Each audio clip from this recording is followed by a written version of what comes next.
नमस्कार। आज बात करेंगे एक ऐसे राज्य की कहानी की जो सिर्फ एक नक्शे पर खींची लकीर नहीं है। ये कहानी है पहचान की, बगावत की और कभी हार ना मानने की। जी हाँ, ये कहानी है झारखंड की। तो सवाल यही उठता है ना, कि क्या होता है जब कोई राज्य किसी संधि या समझौते से नहीं बल्कि सदियों के संघर्ष और विद्रोह की आग से पैदा होता है।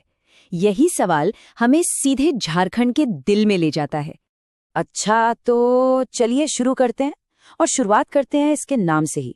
झारखंड, इसका मतलब है जंगलों की धरती या जंगल प्रदेश। और देखिए, ये सिर्फ एक नाम नहीं है, ये तो इस जगह की आत्मा है। ये बताता है कि इसका प्रकृति और यहाँ के मूल निवासियों से कितना गहरा, कितना पुराना नाता है। और इस कहानी को सही से समझने के लिए ना हमें वक्त में बहुत बहुत पीछे जाना होगा, उन साम्राज्यों और सल्तनतों के आने से भी पहले के दौर में। सदियों तक ये जमीन मुंडा, उरांव, हो जैसी कई जनजातियों का घर थी। और ये लोग सिर्फ यहाँ रहते नहीं थे, इनकी अपनी सरकारें थी, अपनी संस्कृति थी, एक अलग पहचान थी। मतलब बाहरी दुनिया की दखलंदाजी से बिल्कुल अछूते। लेकिन जैसा कि अक्सर होता है, ये शांति हमेशा के लिए नहीं थी। और यहीं से झारखंड की कहानी का वो अध्याय शुरू होता है जो इसकी पहचान बन गया। बाहरी ताकतों के खिलाफ अपने हक के लिए एक लंबा, न खत्म होने वाला संघर्ष। सबसे पहले आए मुगल। उनकी नज़र थी इस जंगल प्रदेश की दौलत पर, खासकर यहाँ के हीरों पर।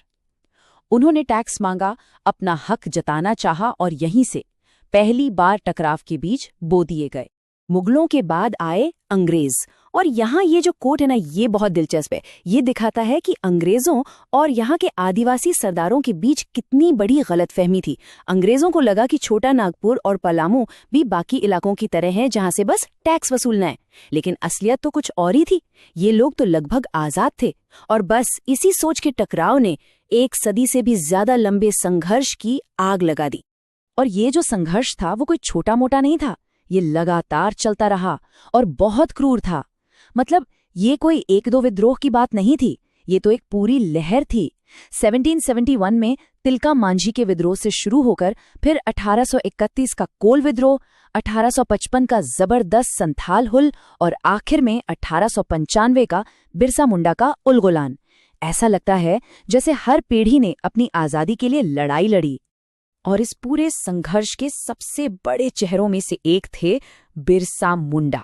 उनके लोगों के लिए वो सिर्फ एक लीडर नहीं थे, वो थे धरती आबा, यानी धरती के पिता। वो अपनी जमीन, अपनी संस्कृति और अपने लोगों के हक की लड़ाई का प्रतीक बन गए थे। बिरसा मुंडा के विद्रोह के बाद ना लड़ाई का तरीका बदल गया। अब हथियारबंद संघर्ष की जगह एक राजनीतिक आंदोलन ने ले ली। लेकिन मकसद आज भी वही था, अपना राज, स्वशासन। तो 20वीं सदी आते आते ये लड़ाई जंगलों से निकलकर शहरों की विधानसभाओं और कमीशनों तक पहुंच गई। 1928 में साइमन कमीशन के सामने पहली बार एक अलग राज्य की औपचारिक मांग रखी गई। अब तीर कमान की जगह अर्जियों और बहसों ने ले ली थी, पर जो जुनून था वो बिल्कुल वही था। और फिर दशकों के राजनीतिक संघर्ष, प्रदर्शनों और बातचीत के बाद आखिरकार वो साल आया जिसने सब कुछ बदल दिया।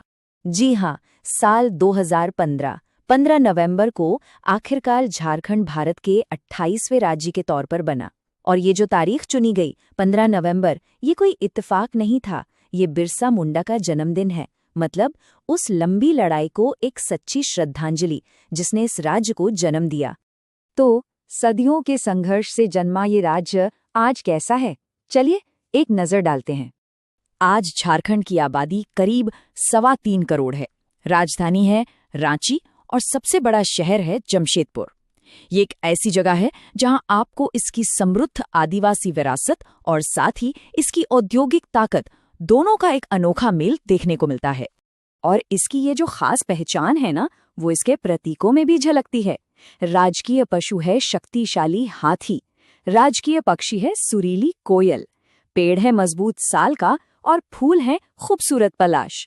हर एक प्रतीक इस धरती की खूबसूरती और इसकी आत्मा को बयां करता है। आज झारखंड की कहानी आगे बढ़ रही है और इसकी बुनियाद में है यहाँ की जबरदस्त खनिज संपदा। देश के कोयले और लोहे का एक बहुत बड़ा हिस्सा यहीं से आता है, तो जाहिर है ये भारत की अर्थव्यवस्था का एक बहुत ही अहम हिस्सा है। तो आखिर में हम इसी सवाल पर आकर रुकते हैं। एक ऐसी जमीन जो विद्रोह की आग से बनी और जो कुदरती दौलत से मालामाल है, तो अपनी इस विरासत और अपनी इस दौलत के बीच संतुलन बनाते हुए इस जंगलों की धरती का भविष्य क्या होगा? ये एक ऐसा सवाल है जिसका जवाब शायद आने वाला वक्त ही देगा। हमारे साथ जुड़ने के लिए बहुत बहुत शुक्रिया।